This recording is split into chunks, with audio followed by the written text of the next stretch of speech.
ఈ program Joyce Meyer ministries partners మరియు friends ద్వారా స్పాన్సర్ చేయబడింది.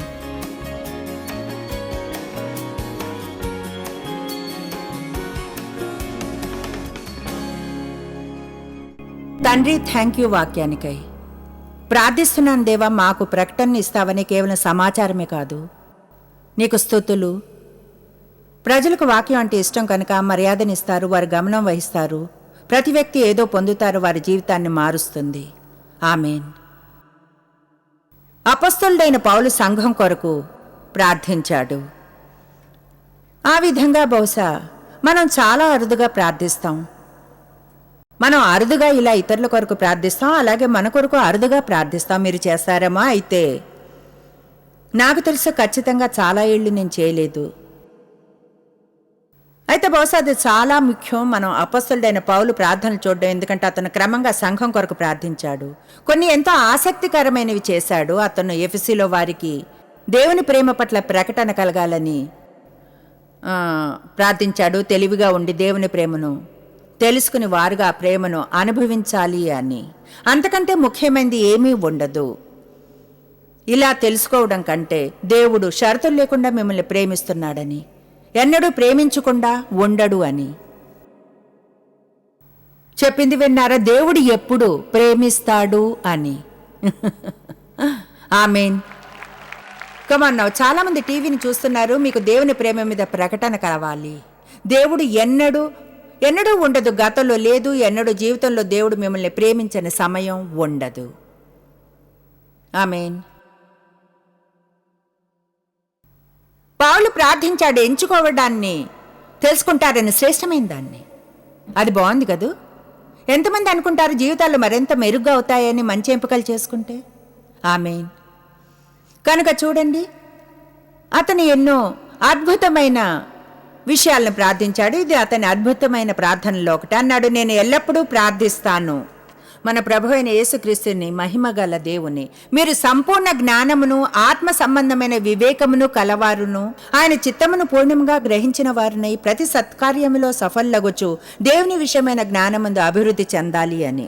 కనుక ముందుగా పౌలు ఏమని ప్రార్థిస్తున్నాడంటే, ప్రజలకు జ్ఞానము కలగాలని, ఆ జ్ఞానము తెలివిని సరిగా ఉపయోగించుకోవడం.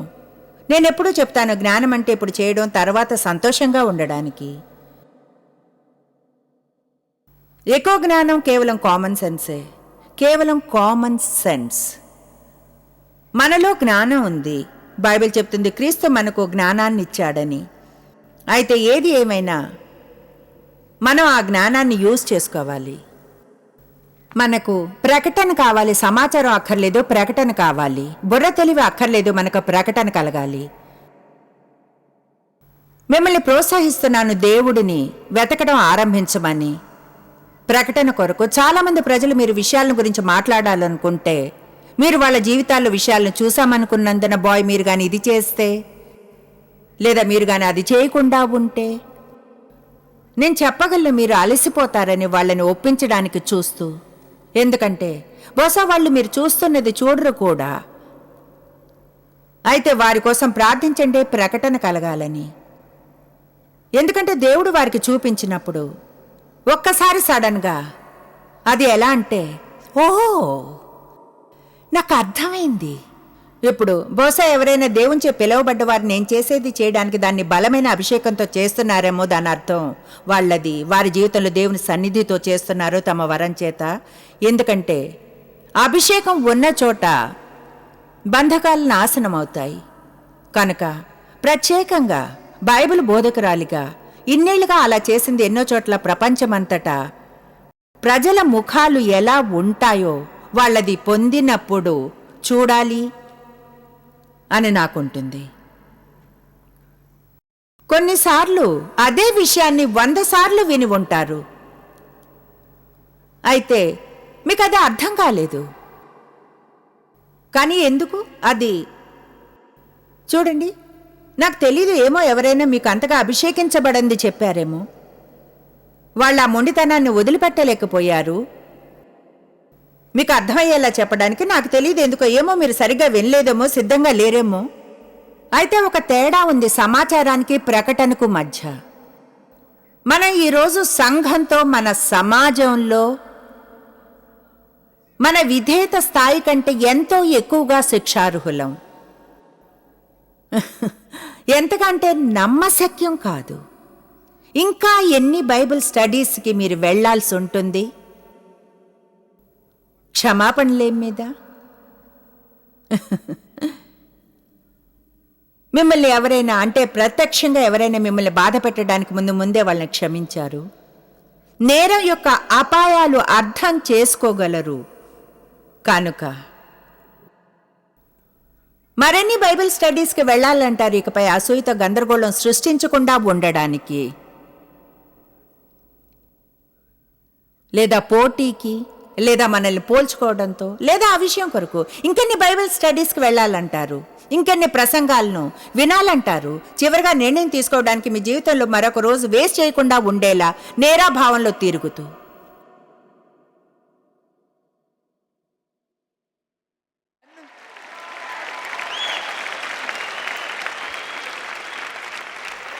కనుక లేనే లేదు. చూడండి, మీకు సమాచారాన్ని ఇవ్వక్కర్లేదు. ఇప్పుడు ఇక్కడున్న వారిలో కొంతమంది ఎక్కువగా వెళ్ళలేదేమో కనుక మీకు కొంత కావాలి. అయితే ఎంత సమాచారాన్ని పొందినా అది ఎప్పటికీ ప్రకటనగా మారకుంటే ఏ మేలు చేయదు. బుర్రలో తెలివి బైబిల్ చెప్తుంది మనల్ని గర్వంగా మొండిగా చేస్తుందని. ఆమేన్. నాకు తెలుసు చాలామంది నాలానే మీ బైబిల్ కలరింగ్ బుక్లా ఉంటుందని, అంటే ప్రతిదాని కింద గీత గీశారు, తర్వాత పసుపు రంగు, ఎరుపు రంగుతో, ఇంకా తెలుసా మనం స్టార్స్ వేస్తాం, తర్వాత పింక్ మార్కర్ తెచ్చి పింకులో వేస్తాం. చూడండి, మీ బైబిల్ని కలరింగ్ బుక్లా మార్చవచ్చు. దాని అర్థం ఏమైనా తెలుసని కాదు. దాని అర్థం మీకు వేర్వేరు రంగులతో ఎలా అండర్లైన్ చేయాలో తెలుసంతే. కనుక ఈరోజు అది తీయండి, ఇది తీయండి అంటే మీ బైబిల్ని తెరుస్తారు. ఇప్పుడు చెప్పబోయే దాని కింద గీతలు గీస్తారు, రంగులు వేస్తారు. ప్లీజ్, మీ పక్కనున్న వారు మీరెంత తెలివైన వారో చూడాలని మాత్రం అనుకోకండి.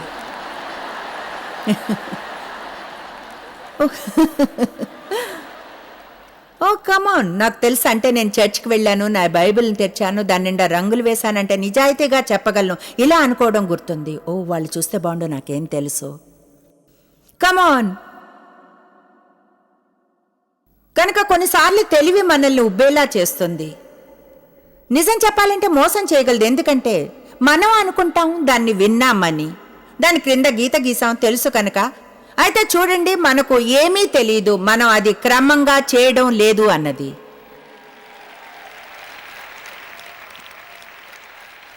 ఆమేన్. నేను మీకు సమాచారాన్ని ఇవ్వడం లేదు. బైబిల్ మార్క్ 4లో చెప్తుంది, మీరు ఎట్టి కొలతతో ఆలోచన, అధ్యయనం కొలుతురో మీరు విన్నదాన్ని బట్టి మీకును అట్టి కొలతతోనే బలము, తెలివి, బలము అంటే శక్తి, కొలవబడును. కనుక చూడండి, చర్చిలో కూర్చుని ఎవరో దేవుని వాక్యాన్ని మీ నోట్లో పెట్టడంతో, మీ టీవీ సెట్ని ప్రతి ఉదయం ఆన్ చేయడం, జాయిస్ మేయర్ని చూడడంతో సరిపోదు. అక్కడ మిమ్మల్ని చూస్తున్నాను, సంతోషంగా ఉంది, నా ప్రోగ్రామ్ని చూస్తారంటే సంతోషంగా ఉంది, మీకు సహాయం చేసి మీ జీవితాల్లోకి పంపుతున్నందుకు థ్యాంక్ యూ. అయితే ప్లీజ్, ఈరోజు నేను చెప్పిన వాటిలో ఒక్కటైనా అర్థం చేసుకోండి. ఈరోజు లక్ష్యంగా పెట్టుకోండి, ప్రతిరోజు కనీసం ఒక విషయాన్ని పొంది మీరు ఆ విషయాన్ని తీసుకుని ఆ రోజు దాని మీద అధ్యయనం చేస్తామని మీరు అది గట్టిగా చెప్పి ఒప్పుకోవాలి. జాయ్సీ ఉదయం గుర్తు చేసింది, నేను క్రీస్తులో దేవుని నీతిని అని. నేను యేసు క్రీస్తులో దేవుని నీతిని, దేవునితో నీతిగా ఉంటాను. దేవుడు ప్రేమిస్తున్నాడు, నేను యేసు క్రీస్తులో దేవుని నీతిని. ఇలానే ఎవరో ప్రజల్లో ఒకరిలా ఉండకండి. ఓ, ఈరోజు జాయ్స్ ప్రోగ్రామ్ చూసావా? అవును, ఏం చెప్పింది? ఏమో తెలీదు, అయితే బాగుంది. ఇప్పుడు నాకు తెలిసినంతగా మీకు తెలుసు, సగం సమయం చర్చి నుంచి వెళ్ళాక లంచ్ టైంకి మీరు ఎవరికి చెప్పలేరు పాస్టర్ దేని గురించి చెప్పారు.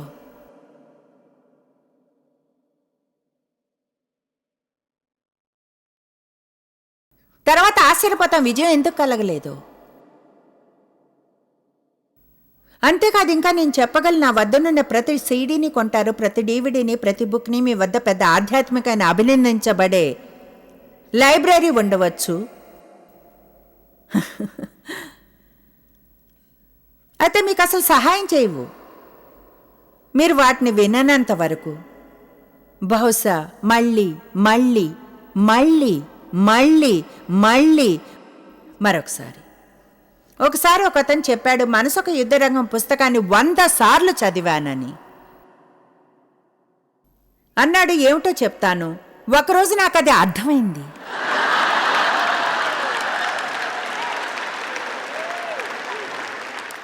కనుక నేను అనుకుంటాను, మనం ఇంకొంచెం తీర్మానించుకుని ఉండాలి. విజయవంతమైన జీవితం ఉంటే పొందడానికి మనం దాన్ని పొందుతాం. మనం చలనరహితంగా ఉండి ఇంకెవరో అదంతా మన కోసం చేయాలని ఆశించకుండా దేవునికి కృతజ్ఞతలు చెప్దాం. బోధకులకై పుస్తకాల కొరకు చెప్దాం. అలాగే DVDలు, CDలు మరియు ఇతర అద్భుతమైన వాటన్నిటికీ, ఈరోజు ఇంటర్నెట్లో పొందే వాటన్నిటికీ దేవునికి స్తుతులు. మన సంఘాలకై, పాస్టర్లకై అయితే మీరు అధ్యయనం చేయాలి. అంటే వీటన్నిటినీ మళ్ళీ మళ్ళీ నెమరు వేసుకోవాలి మీ మనసుల్లో, దీన్ని మీకు నిజం చేసుకోవడానికి. పౌలు ఇలా అనలేదు, దేవుని గురించి తెలుసుకుంటారని అన్నాడు. మీరు దేవుని గురించి తెలుసుకోవాలి. మీరు తెలుసుకోవాలని నా కోరిక. యోబు ఇలా అన్న సమయం ఉంది, దేవుని గురించి తెలుసుకున్నానని. అయితే అన్నాడు, ఇప్పుడు నా కళ్ళు నిన్ను చూశాయి, నేను తెలుసుకున్నాను. గురించి తెలుసుకోవడంలో పెద్ద తేడా ఉంది. పౌలు ముందుకు సాగి ఇలా అన్నాడు, 18వ వచనం, మరియు మీ మనోనేత్రములు వెలిగింపబడినందున ఆయన మిమ్మల్ని పిలిచిన పిలుపు వల్లనైనా నిరీక్షణ ఎట్టిదో. మై గుడ్నెస్, నిరీక్షణ మన జీవితాల్లో ఒక అలవాటుగా ఉండాలి. మనం దానికి బానిసలుగా అవ్వాలి. ఇకపై ఉండకూడదు ప్రతికూలమైన, చూడండి, విషాదకరమైన, నిరుత్సాహపడే, మసకబారిన, జాలి అయిన, దుఃఖకరమైన వైఖరి. ఓ నా దేవా, మీరు దేవుని బిడ్డలు, దేవుని గృహాలు, మీరు పరిశుద్ధాత్మ నిండి ఉన్న దేవుని వాక్యంలో ఇంకెన్నో వాగ్దానాలున్నాయి మీవైనవి. మీరు మీ గురించి ఎంతో ఉత్సాహపడవలసినవి, మీరు ఆగలేరు కూడా.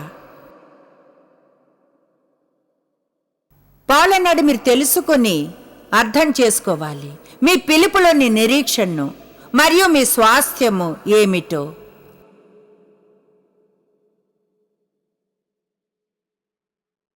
మీరు క్రీస్తుతో సహవారసులు. ఆయన సంపాదించిన ప్రతిదీ మీరు పొందుతారు. కొన్నిసార్లు అనుకుంటాను, ఎంత శ్రమ పడుతున్నాను, నా బిడ్డలు ఏం పొందుతారో అని. నేనెలా అంటే తమాషా చేస్తున్నాను. మన బిడ్డల్ని ప్రేమిస్తాం, వారికి ఆశీర్వాదంగా ఉండాలంటాం. అయితే దాని గురించి ఆలోచించినప్పుడు అది కొంచెం అన్యాయంగా అనిపిస్తుంది. ఎవరో పూర్తి పని చేసి శ్రమ పడితే ఇంకెవరో దాన్ని పొందడం. అయితే యేసు మన కొరకు చేసింది అదే. ఆయన వెల చెల్లించాడు, మనం క్షమించబడ్డాం, పూర్తిగా పాపం నుంచి విడుదల చేయబడ్డాం. చివరిగా పౌలు ఇక్కడ ప్రార్థించింది ఏమిటంటే, పరిశుద్ధంలో ఆయన స్వాస్థ్యం యొక్క మహిమైశ్వర్యం ఎట్టిదో ఆయన క్రీస్తునందు వినియోగపరిచిన బలాతిశయమును బట్టి విశ్వసించి మన యందు ఆయన చూపుచున్న తన శక్తి యొక్క ప్రేమలో మన కొరకు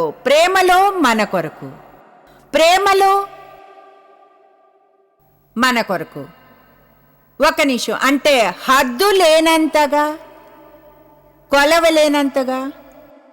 ఆగండి, దేవుడు శక్తివంతుడని తెలుసు. అయితే నేను సరిగ్గా చదివానా? శక్తి మనలో ఉందంటుందా? మనలో, మన కొరకు, మన ద్వారా, మనకు. ఓ మై గాష్, అయితే ఎందుకింత దుఃఖకరమైన జీవితాన్ని జీవిస్తున్నాను? ప్రకటన లేదు కనుక. ప్రకటన కలగాలి. అది పూర్తిగా వేరే విషయం, సమాచారం కంటే. ప్రకటన కలిగినప్పుడు దాన్ని మీ నుంచి ఎవరూ తీసుకోలేరు, ఏ పరిస్థితి వల్ల కూడా.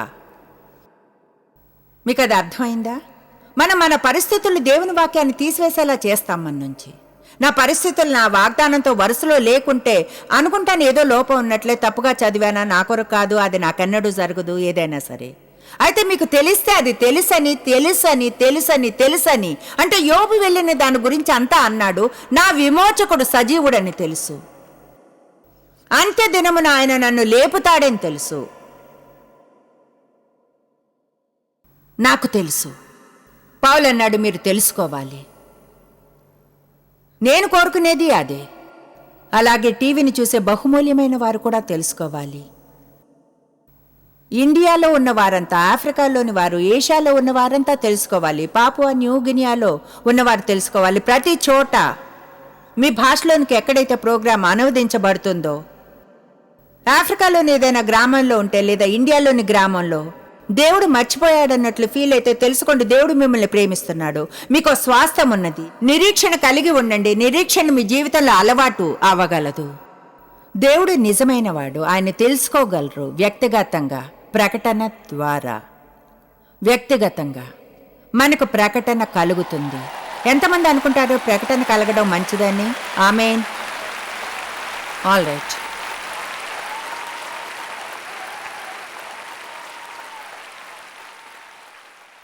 యోహాను 14:17 లోకము ఆయన్ను చూడదు, ఆయన్ను ఎరుగదు కనుక ఆయన్ను పొందనేరదు, ఆహ్వానించలేదు లేదా మనస్ఫూర్తిగా తీసుకోదు. ఆశ్చర్యం లేదు యేసు స్టెఫెను ప్రార్థించడం, తండ్రి వీరిని క్షమించు, వాళ్ళు ఏం చేస్తున్నారో వారికి తెలియదు. విశ్వాసకాన్ని ఎవరిపైన అయినా కోపం తెచ్చుకోకండి, మీరు వారికి అర్థం కాకుండా. ఎందుకంటే వారికి మీరు అంతే ఘోరంగా ఉంటారు. మీకు వారు ఏదో వేరే గ్రహం నుంచి వచ్చిన వారిలా ఉన్నట్లు. అసలైతే నిజం మీరు అదే. అంటే ఏదేమైనా బైబిల్ చెప్తుంది, మనం వెళ్తున్నామంతే.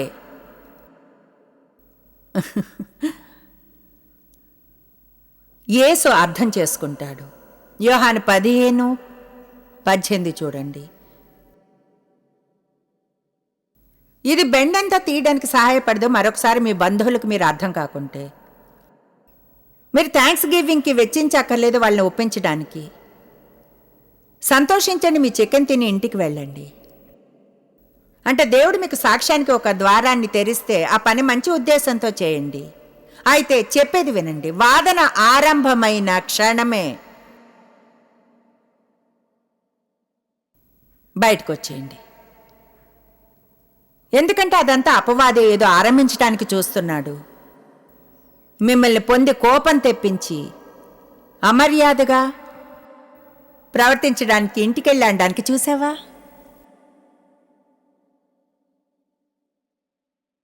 లోకం మిమ్మల్ని ద్వేషించిన ఎడల మీకంటే ముందుగా నన్ను ద్వేషించినని మీరు ఎరుగుదురు. మీరు లోక సంబంధులైన ఎడల లోకము తన వారిని స్నేహించును. అయితే మీరు లోక సంబంధులు కారు, దానికి మీకు సంబంధం లేదు. నేను మిమ్మను లోకములో నుండి ఏర్పరచుకొంటిని, అందుచేతనే లోకం మిమ్మను ద్వేషించుచున్నది. అది అర్థమైందా? ఓ సరే, అందరిచే పూర్తిగా అంగీకరించబడేంతగా. దాసుడు తన యజమాని కంటే గొప్పవాడు కాడని నేను చెప్పిన మాట జ్ఞాపకం చేసుకోండి. లోకులు నన్ను హింసించిన ఎడల యేసు అన్నాడు, మిమ్మల్ని కూడా హింసింతురు. ఇప్పుడు హింసించడం గురించి మరికొన్ని వచనాలను చదవగలను, మీకు అవి నచ్చవు, ధైర్యాన్ని ఇవ్వవు. కానీ నిజం ఏమిటంటే నిజాయితీగా బైబిల్లో ఇలా చెప్పే ఒక చోటు కూడా ఉంది, నీకు దుఃఖము కలుగునుగాక. ఒకవేళ అందరూ నీ గురించి మంచిగా చెప్తుంటే అలాంటిదేమైనా దానిలో కొంత భాగం అయితే హద్దుగీత ఏమిటంటే మనం ఎక్కువ పట్టించుకోవాలి లోకం నుంచి మనం. కానీ కొంచెం హింసను పొందకుంటే అప్పుడు బహుశా లోకంలోని వారందరికీ మీరంటే ఇష్టం. ప్రపంచంలో అవిశ్వాసుల మధ్య విషయాన్ని చెప్తున్నా, మీ శత్రువుల ద్వారా కూడా మీకు సహాయం చేస్తాడు దేవుడు. కానీ అక్కడున్న వారందరికీ మీరంటే ఇష్టమైతే అప్పుడు బహుశా రాజీ పడుతున్నారు వారితో కలిసి ఉండడానికి. ఎందుకంటే బైబిల్ చెప్తుంది నీతి విషయంలో మీరు హింసించబడతారు అని. ఆమెన్. ముందుకెళదాం. మనం నిశ్చయించుకోవాలి ఏమనంటే దేవుడు మనందరికీ ఒక కొలమానంలో ప్రకటనను ఇచ్చాడు అని.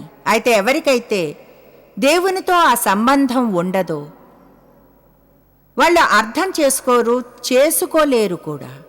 కనుక మీరు వాళ్ళ వద్ద ఉన్నా మీరు అతి ధార్మికంగా ఉండడానికి ప్రయత్నించకండి.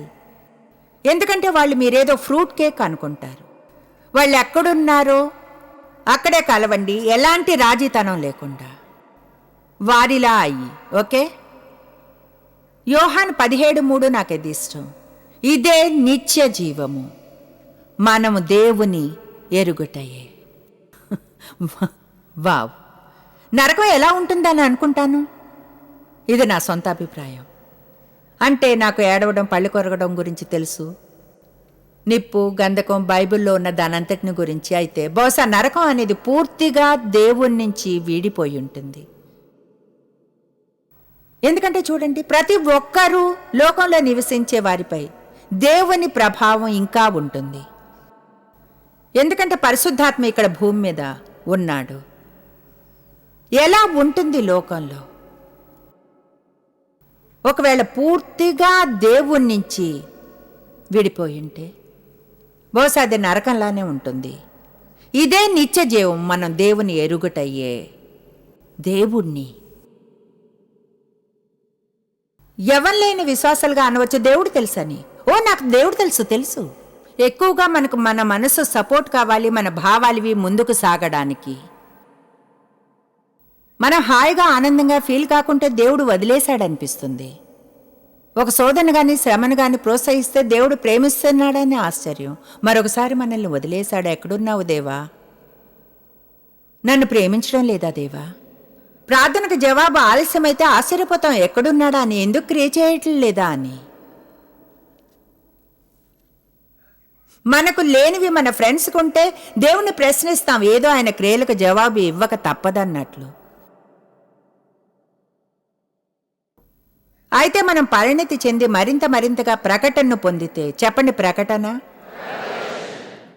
ఎలాంటి చోటుకు వెళ్తామంటే ఇక మనకు ఎలాంటిది అవసరం ఉండదు. మానసికంగా చూడగలిగింది లేదా ఫీల్ అయ్యే రాజ్యంలో దేవుడున్నాడని ఒప్పించడానికి. అంటే ఆనందించడం లేదని కాదు. నాకు నిరూపణ కావాలి అందరిలా. నాకు ఫీలింగ్స్ ఇష్టం, ప్రత్యేకమైన వాక్యం ఇష్టం. అయితే పూర్తి నిజాయితీగా చెప్పగలను, కొన్నిసార్లు దేవుళ్ళు ఎంతగా పరిణతి చెందితే అంత తక్కువ అర్థం అవుతుంది. కొన్నిసార్లు ఆశ్చర్యపోతారు. ఎలా అంటే చూడు, తెలుసా? అంటే నేను నా బైబిల్ని తెరిచేదాన్ని కష్టంలో ఉన్నప్పుడు, దేవా నీ నుంచి వాక్యం కావాలి దేవా అని. కొన్నిసార్లు అద్భుతమైన విషయాలు వచ్చేవి. చెప్తున్నాను, దేవుడు నాతో మాట్లాడేవాడు. అయితే దేవుళ్ళు ఇంకొంచెం పెరగగానే ఇంకొంచెం ఎదిగే సమయం వచ్చింది. చూడండి, దేవుడు మీవైన కొన్ని వస్తువులు తీసివేస్తాడు. మీరు వాటిని పోనివ్వకుంటే మీ క్రింద నుంచి తోసివేస్తాడు. ఆమేన్. అప్పుడు ఎలాంటి, ఓ దేవా నువ్వు కావాలి దేవా, నీకు దుఃఖము కలుగును గాక, ఓ నిజమైన పాపి, ఓ మై గాష్. కమాన్, ఎంతమందికి తెలుసు ఏం చెప్తున్నాను? ఆమేన్. మిమ్మల్ని నిజంగా ప్రోత్సహిస్తున్నాను క్రమంగా ప్రార్థించమని, దేవుని జ్ఞానపు ప్రకటన కలగాలని. ఇప్పుడు దేవుని గురించి తెలుసుకోవడం ఒకటైతే పూర్తిగా దేవుని తెలుసుకోవడం మరొక విషయం. దానికి సమయం పడుతుంది. బహుశా దానికి దేవునితో కొంత అనుభవం కూడా కావాలి. ఆయన స్వభావాన్ని తెలుసుకోవడానికి ఎవరైనా మీకు దేవుడు విశ్వాసపడని చెప్పడం ఒక విషయం అయితే, విశ్వాసాన్ని అనుభవించడం మరొక విషయం. తెలుసా, మీరు నిజంగా దేవుని తెలుసుకున్నప్పుడు మీరు ఆయన్ని నమ్మవచ్చు అనుకుంటారు. ఆయన మీద ఆధారపడగలమని. ఏం చేస్తున్నాడో అర్థం కాకుండా ఆయన చేసేది మనల్ని ప్రేమిస్తున్నందున చేస్తున్నాడని, ఆయన మనసులో దానికి ఒక ఫలితం ఉందని, అద్భుతమైంది. అప్పుడు అది మీకు ధైర్యాన్ని, నమ్మకాన్ని ఇస్తుంది. జాయిస్ మేర్ మినిస్ట్రీస్లో మీరు మాకెంతో ముఖ్యులు. మిమ్మల్ని అభినందిస్తున్నాం. మా ఫ్రెండ్స్కి, పార్ట్నర్స్కి థ్యాంక్స్. ప్రపంచవ్యాప్తమైన ఈ పరిచర్య సాధ్యమయ్యేలా చేసినందుకు. అందరం కలిసి ఆకలిగొన్న వారికి భోజనం పెడుతున్నాం, బీదవారికి బట్టలిస్తున్నాం, దేశాలకు సువార్తను పంచుతున్నాం. ఈ రోజే సంప్రదించండి joycemeir.org. ప్రార్థనా నివేదనల్ని మాతో పంచుకోండి. మా సాధనాల గురించి తెలుసుకోండి. జాయిస్ సభల షెడ్యూల్ని తెలుసుకొని మాతో పార్ట్నర్ అవ్వండి. ప్రపంచమంతా క్రీస్తు ప్రేమను పంచడానికి. ఈ program Joyce Meyer ministries partners మరియు ఫ్రెండ్స్ ద్వారా స్పాన్సర్ చేయబడింది.